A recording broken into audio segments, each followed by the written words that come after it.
Good evening and welcome to ITV News Meridian. Tonight's headlines.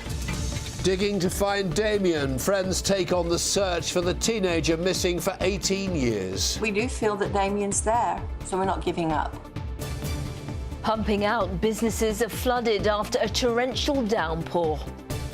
Special delivery. Unusual cargo arrives in Southampton. Sacred soil from a Belgian battlefield. And how about carving this for Halloween? One gardener's secret to growing a super-sized pumpkin.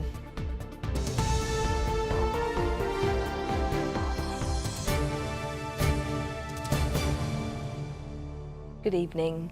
He went missing without a trace 18 years ago, but now friends of Damien Nettles have begun digging on the Isle of Wight looking for his remains. 16-year-old Damien was last seen on a night out in Cowes. Hampshire police believe he may have been murdered, but no body has ever been found. But now a video has been released showing 3 people digging at an unnamed location. His family say if they find his body, it will help them find out who was responsible. Andrew Pate has more. The video's been posted on the internet by Sarah Nettles, Damien's sister. Attached is her message saying, "We are looking hard and we will find your body, Damien."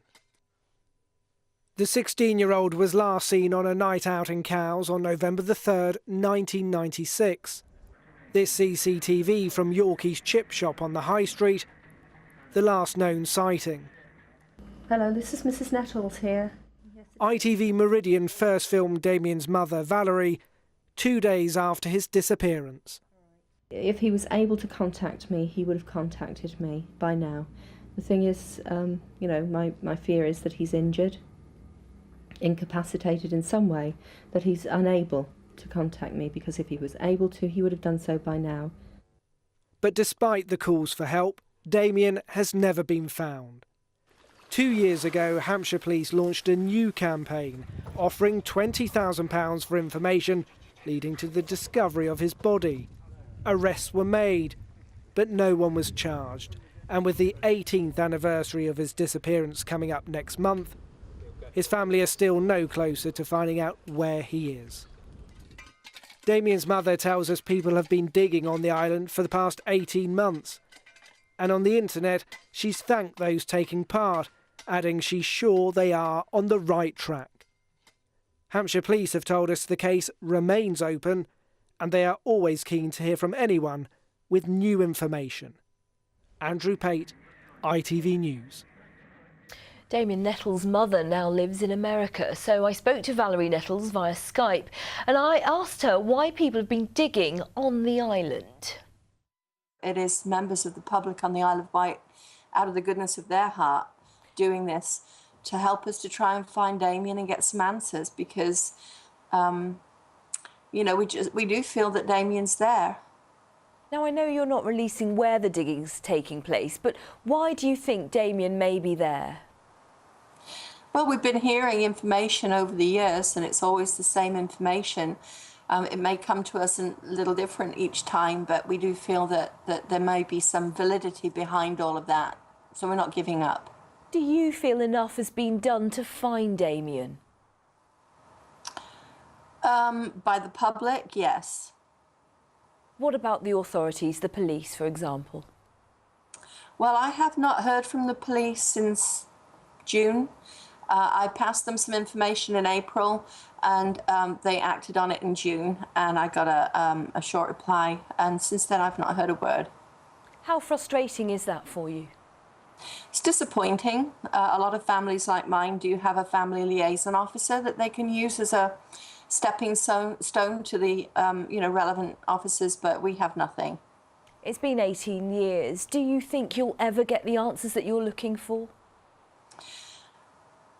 I'm not sure, but I'm going to die trying. And how are you coping now? Well, as I've always said, we're 1 foot in 2 different worlds. We carry on with our daily life, but there's always Damien, always in the forefront of my mind, always, and ways that we can work on this. That's my life. And you're going to keep searching until you find out what happened? Well, yes, we will, and there's a lot of people there to support us.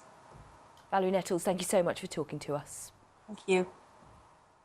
In a statement, Hampshire Police said, "We are disappointed that Damien has not been found yet. However, our files will remain open to receive any new facts that members of the public may have about what happened to the teenager." Well, for more on this story, indeed all of the South News, scan this code on the screen with your smartphone or device to be taken straight to our website, or search for ITV News Meridian on your computer. A trial has heard how police were met with a scene of carnage at a farm in Surrey where 2 women and 4 dogs had been shot dead. 66-year-old Christine Lee and her daughter Lucy Lee, who was 40, were killed at the farm in Tilford near Farnham in February. 82-year-old dog breeder John Lowe denies 2 counts of murder and possessing a firearm with intent to endanger life. A man's been jailed for 5 years for a drunken attack on a stranger with a baseball bat. 44-year-old Scott Barrington Griffiths from Brighton pleaded guilty to assaulting a man in Oxford Place in April. DNA linked him to the scene. After 2.5 years, a stretch of the A23 in Sussex has reopened. The carriageway between Handcross and Warninglid has been extended from 2 lanes to 3, as well as straightened and raised. The work has cost £80 million. It is the last unimproved section between the M23 and Brighton. It did have a very poor accident record. The road was very twisty, Central Reserve full of trees, and we've improved it by adding the 3rd lane, basically rebuilding it to what you see today, and bringing it up to much more modern standards. Lib Dems from our region are making the long journey home from Glasgow tonight after hearing Nick Clegg make his big conference speech today. The party have just 2 MPs in our region, in Mid Dorset and North Poole and Eastleigh, and they face an uphill battle to hang on to them in the general election. So just how did Mr Clegg rally his troops? This report from Phil Hornby. Desperately behind in the polls, this was a defiant speech, putting mental health care at the heart of their manifesto and putting the boot into the Tories. We heard all we needed to know last week. Compassionate conservatism is dead and buried. And warning about a political climate that's seen UKIP's meteoric rise. Someone has to stand up for the liberal Britain in which we and millions of decent, reasonable people still believe. And so we come to the end of another party conference season with all the parties setting out their stall for probably the most unpredictable general election we've ever known. The Tories promised a stronger economy. Labour promised a fairer society. The Lib Dems promised a stronger economy and a fairer society. It was a dramatic conference season dominated by the defection of another Tory MP to UKIP. A conference season remembered for what Ed Miliband forgot in his big speech, although not in his interview with me. Thank you. Thank you. There's nothing you've missed out and forgotten to say? No, that's great. Okay. Thank you. Thank you. Oh, yeah, very good. And Ed Miliband to me is saying the right things to people. He may not be George Clooney, but we need to get over that. There's no doubt which conference had the biggest buzz, the most positive feeling. It was the one held on a Yorkshire racecourse by UKIP, the winning post in sight. The so-called smaller parties, UKIP and, yes, the Greens, are poised to have their biggest ever impact on a general election. And that could be very bad news indeed for Lib Dems in our region. Phil Hornby there reporting from Glasgow. You're watching ITV News here in the Meridian region. Coming up. Mystery solved, the messages in bottles washed up on the shore. But who sent them and what did they say? And remember, for more on all of our stories, you can head to our website, itv.com/news/Meridian. If you have any views or news, call us on 0808 1010 095 or get in touch via Facebook, or you can send us a tweet at ITV Meridian.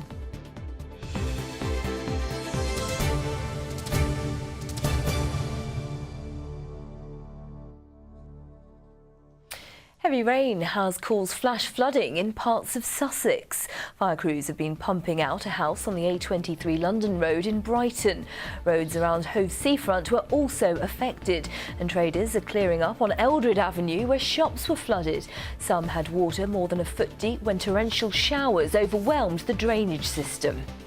It's not as bad as it could have been, but it's been quite bad. We have lost quite a bit of stock and we've lost trade this morning because, you know, we obviously couldn't open the shop and there was a worry with all the electrics and everything, but luckily the electrics are okay. We've lost our credit card machine, but yeah, it's just damage really and loss of stock.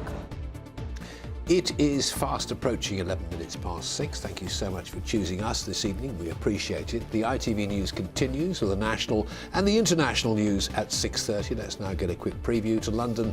Alistair Stewart. Hospitals on alert and troops sent to Sierra Leone as the government steps up defences against Ebola. The Royal Navy will deploy 750 men and 3 helicopters to support efforts to counter the epidemic in West Africa. 3 more hospitals here are put on standby. A new nuclear power station at Hinkley Point, but rows in Europe about subsidies and at home about the price of the electricity it'll produce. And the boss of NASA tells us his hopes to put a British man or woman on Mars. Join Mary Nightingale and me at 6:30. We will, Alistair. Thank you very much indeed. Now, the Queen Mary 2 arrived in Southampton today, bringing with her some very special cargo. She brought home some soil, not just any old soil, but soil from a First World War battlefield. It's the culmination of a project that started 2 years ago to build a memorial garden using earth gathered from every battlefield in Flanders, where soldiers of the 7 regiments of the Household Division died in World War I. Yes, school children from Aylesbury, from Newbury, from Southampton, Basingstoke, Brighton, Farnham, Portsmouth and Littlehampton have all been involved in collecting the soil, as Mike Pearce will tell us. Arriving in Southampton, a very special memorial to the hundreds of thousands who gave their lives in World War I.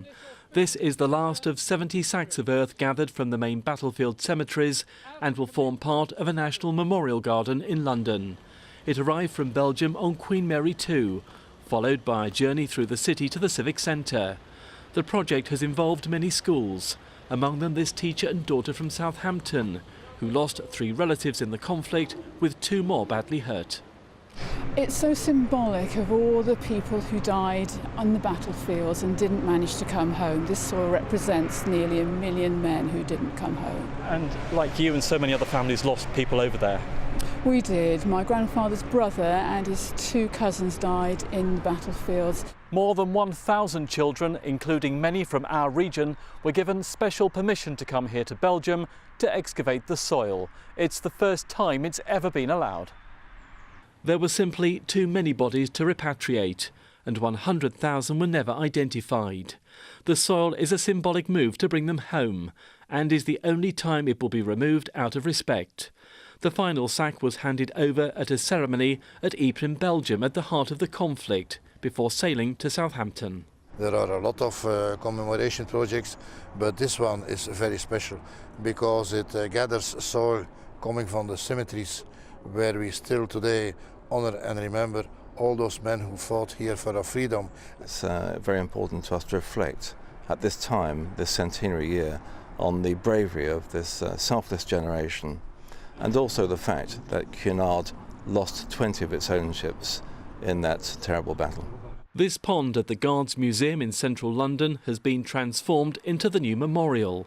The earth has been arriving over the last year and placed in a remembrance garden in a project backed by the museum and the British and Belgian authorities.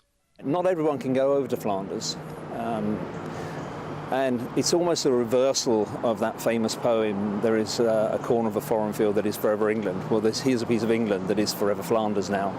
So, yeah, it's important. The final sack of earth will travel by train from Southampton to London tomorrow, and the memorial will be opened by the Queen next month. Mike Pearce, ITV News, Southampton Docks. Forever Flanders, I like that. Lovely. Now, here with all your sports news and some good news for Crawley Town fans, it's Sarah. Thank you very much, Sangeeta. Yes, Crawley Town are through to the Southern Area quarter-finals of the Johnston's Paint Trophy for the first time. After beating League 2 Luton Town by a 0-0 last night, they'll find out who they'll face in the next round when the draw takes place on Saturday. Swindon Town, though, are out of the competition after a 3-2 defeat at League 2 Plymouth Argyle. Mark Cooper's side were 3 down before the break. They did mount a fight back, though, with goals from Michael Smith and Ben Gladwin, but it was too little too late. And Portsmouth also went out of the competition last night, losing 2-1 to Northampton at Fratton Park. After going a goal down, Ryan Taylor levelled, but the Cobblers struck a second-half winner. Now, a new National Badminton League has been launched and organisers say it's a game-changing opportunity for the sport. There'll be live TV coverage and a unique new scoring system. But will the league live up to its billing? Donovan Blake has been finding out.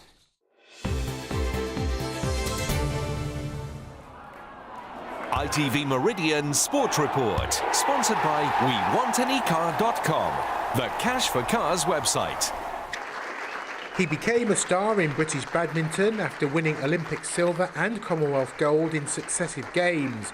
Now Nathan Robertson is behind this new venture for badminton, a first for this country. Gail Ems, who partnered Robertson to glory in Athens 10 years ago and Melbourne 2 years later, is one of the high-profile players taking part in the NBL. She still trains in Milton Keynes, the headquarters of Badminton England. A little bit disappointed it wasn't 10 years ago, and then I could have, had 10 years of playing in the NBL. But it's a great way of showcasing badminton. It's a great way to start a good club league in this country, and hopefully it will just produce loads more players. Ems will play for Derby, one of 6 franchises involved in the league. Milton Keynes is another. Because it's such a big thing, most players didn't expect it to follow through, because for badminton the publicity is not very high. So for it to actually happen, I think everyone's just as excited as I am. Officials bid for players for their squads in an auction earlier this year, similar to that held for cricket's Indian Premier League. And once the hammer fell for the final time, the coaches were able to reflect on the brand new players. Many of the country's top professionals will be involved. They include England's Commonwealth Games gold medal winning couple Chris and Gabby Adcock. So who will Gabby be playing for? I'm part of Surrey Smashers. Yeah, I'm really looking forward to getting into that and getting started and getting behind it and hopefully raising the profile for the sport. Chris will represent his hometown in playing for University of Nottingham, one of 4 Midlands franchises. It's a real exciting time for badminton with the NBL coming up, and hopefully more people can watch it, enjoy it and get behind it. And if we get more people playing badminton at the end of the day, then that's a bonus. Donovan Blake, ITV News.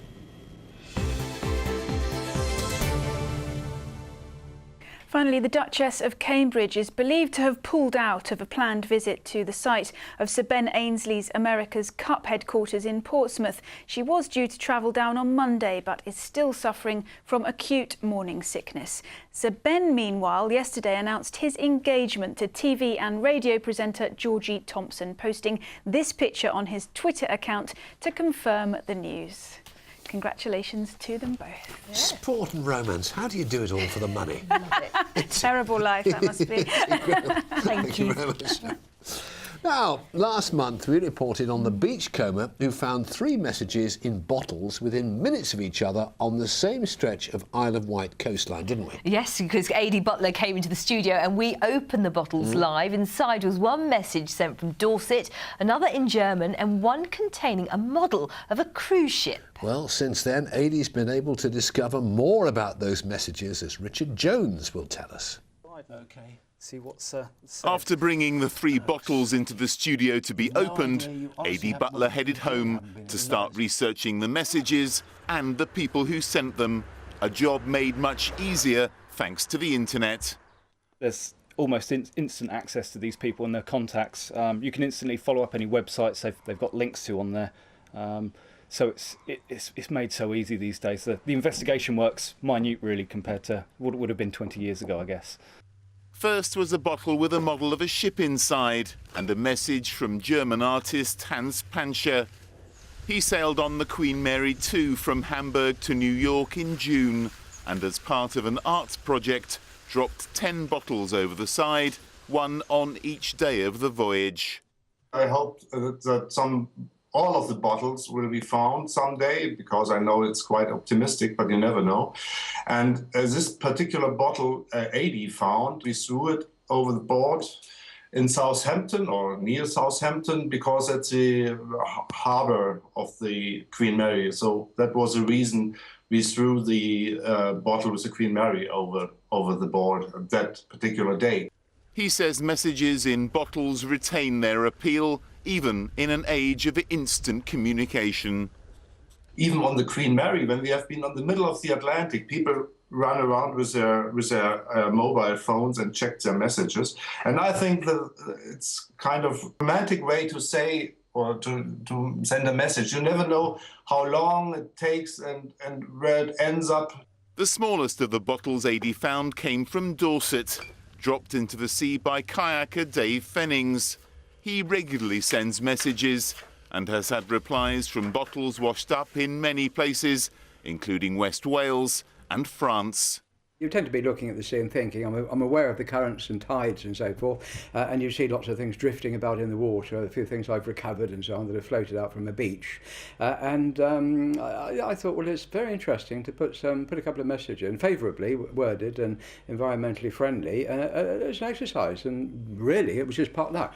Maybe somebody will find one day. The last and most intriguing message was a love letter in German. The woman writer says it's to be read only by the man it's written to, so we'll respect her wishes.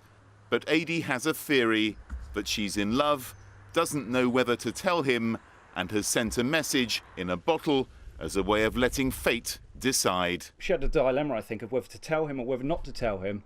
And I think she's letting the bottle decide. She's put down the letter, she's put it in a bottle, she's put it in the sea and put his address on it. And I guess it's fate.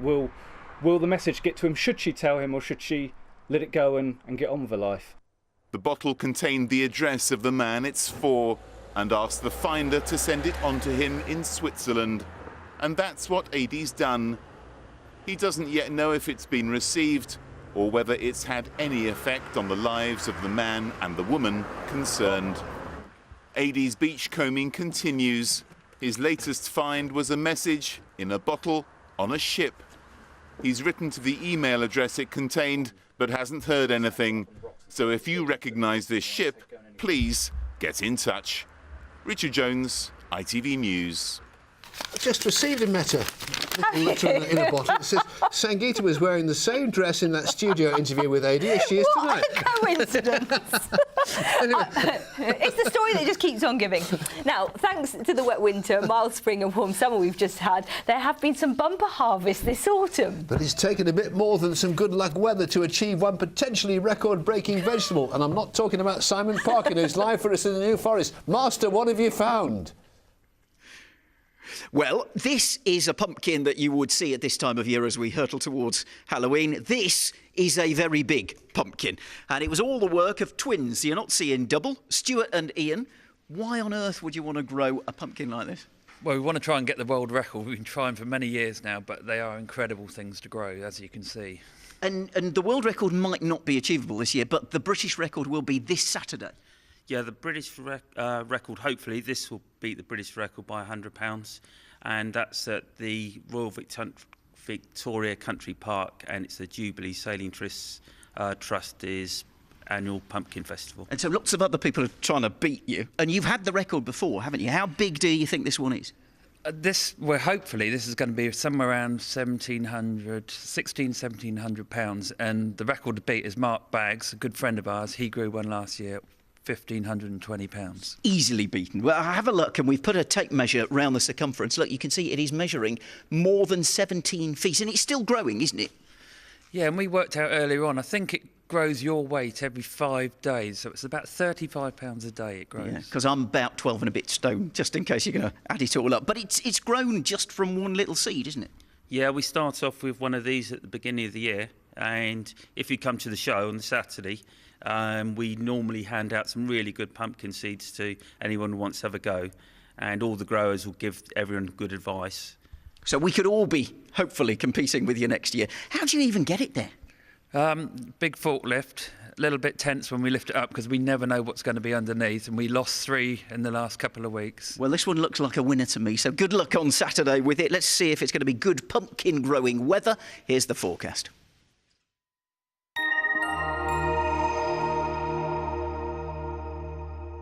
That's us driving on, us driving off in France, and us on the bridge. Driving to Europe. Eurotunnel Shuttle sponsors ITV Meridian weather. Of course, it's not just very large pumpkins they grow here. These are the Christmas poinsettias, all ready to go out ahead of the festive season. Mind you, the weather is anything but festive. Autumnal and stormy again tonight with yet more showers. Some hefty ones around today.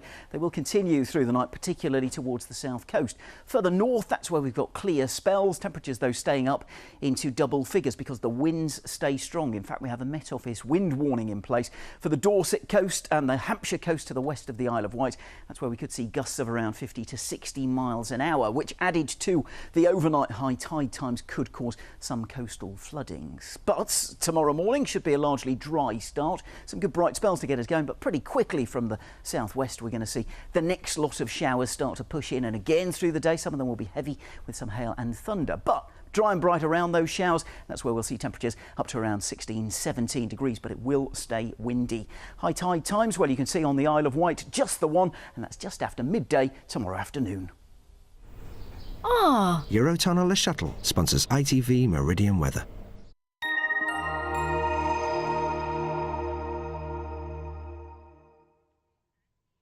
Next on ITV, there's a party political broadcast. Then it's the national and international news with Alistair Stewart and Mary Nightingale. Join Sangeeta for our late news. She'll be wearing A a different dress. But for now, from the team here at ITV Meridian, thanks very much for watching. Take care. See you later. Bye.